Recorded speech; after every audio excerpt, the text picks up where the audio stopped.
as a Yemenite Jew, I can tell you that the name itself is not the devil, is not a pagan idol, is not the moon god, as evangelical Christians have been propagating for decades. This is a very, very sick cult, by the way, and their idiocy is quite redundant.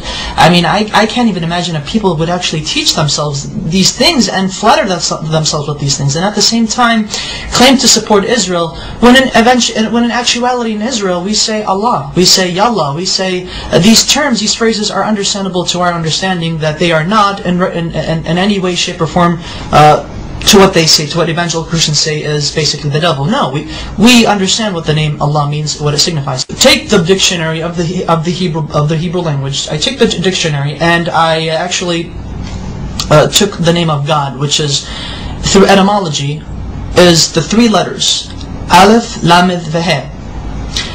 Basically, I wrote it down. I know I don't have the whole thingamajigs on you get the idea. So basically, Aleph, Lamed, Veh, this in Hebrew means, well, without the, we'll see, that's the thing, without the vowels, because the dots, the nikud, the dots, or the vowels right here, these are vowels beneath the letters, indicate how the word itself is to be pronounced. So I'm going to block these right now for a second, but I'm going to show you. This right here, in my understanding, because I'm going to say what it is, this says God. Elah is God in Hebrew. Now, with these two right here, with these two vowels, this is the Fatah Sagol, Fatah Sagol. This would indicate that this would turn the word God, which without these vowels, it would be God, Elah. Now it would be Olo, Olo.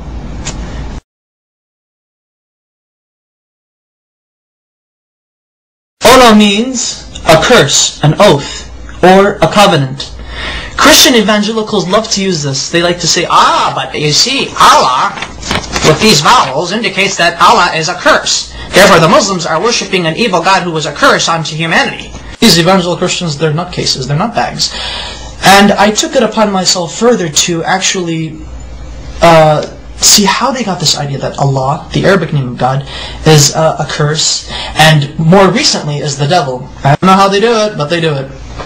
Allah is not the devil. God forbid. May God even forgive me for saying such horrible things. But here's the Hebrew version of the Arabic name Allah once it is written in Hebrew. The Arabic name Allah has 4 consonants because Hebrew is like Arabic. It's almost similar. Same alphabet, same thing, just different script.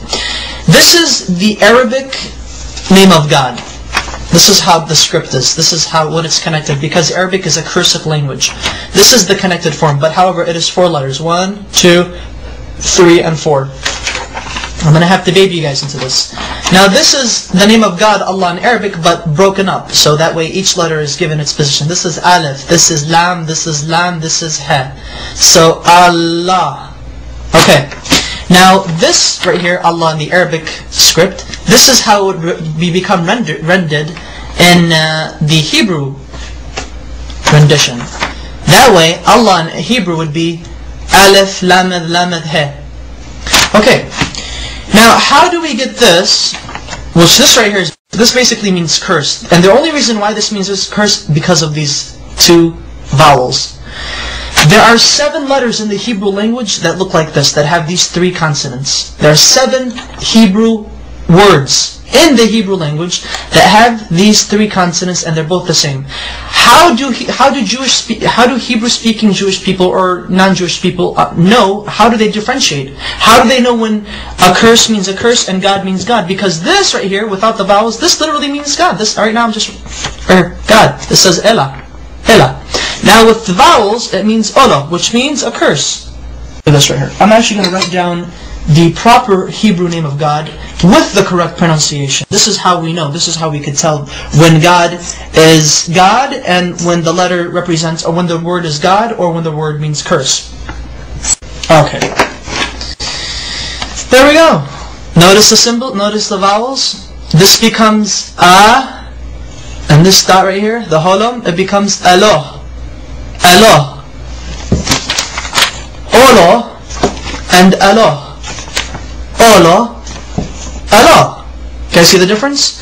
This right here, though they have the exact same letters, Exact same letters. Everything is rendered the same thing. However, the use of vowels in the Hebrew language allows us to make distinctions between the understandings of what the words mean, what they imply.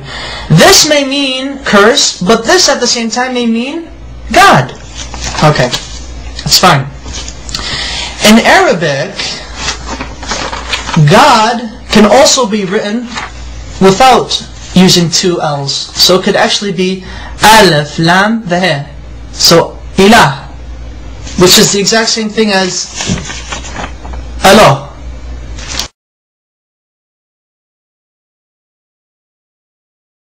Their understanding of how they approach God is exquisitely the same. We do not share the system of belief with Christians that they and us worship the same God. No, we do not. So help me God. But Christian evangelicals do not worship the God of Israel. They do not worship the Islamic perspective of God.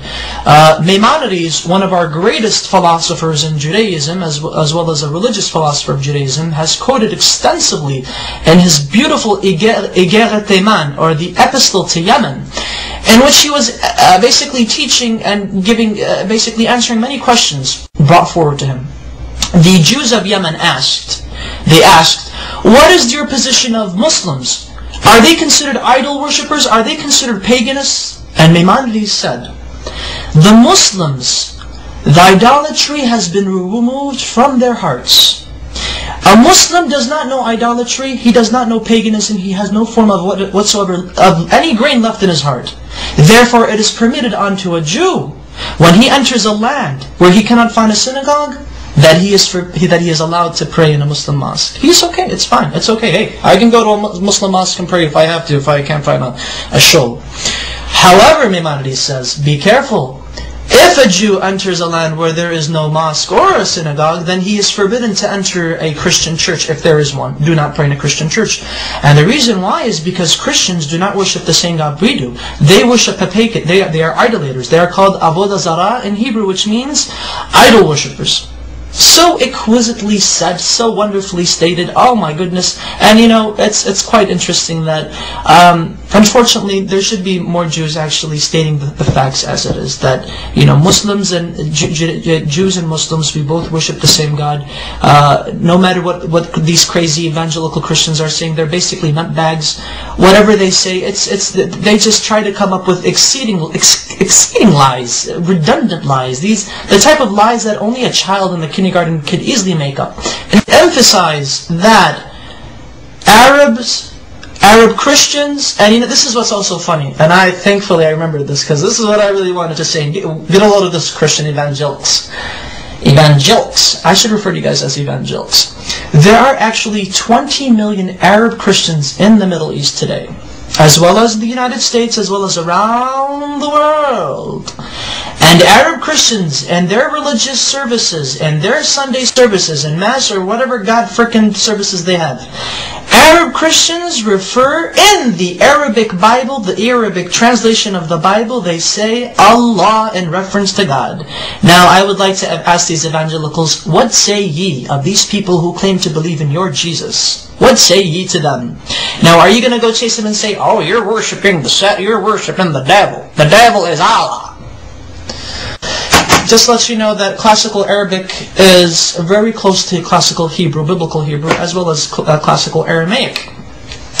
They all tend to agree, they all agree in unison that Allah, Hashem, Allah are, through etymology, which is the study of the root of words, have come to a unanimous agreement that Allah is the perfect Arabic name of God, that it cannot be made into a male. Through its perfection, it cannot be made into a male gender nor a female gender. Rather, it is a neutral personification, not personification, but rather a neutral attribute to God. Such wonderful history.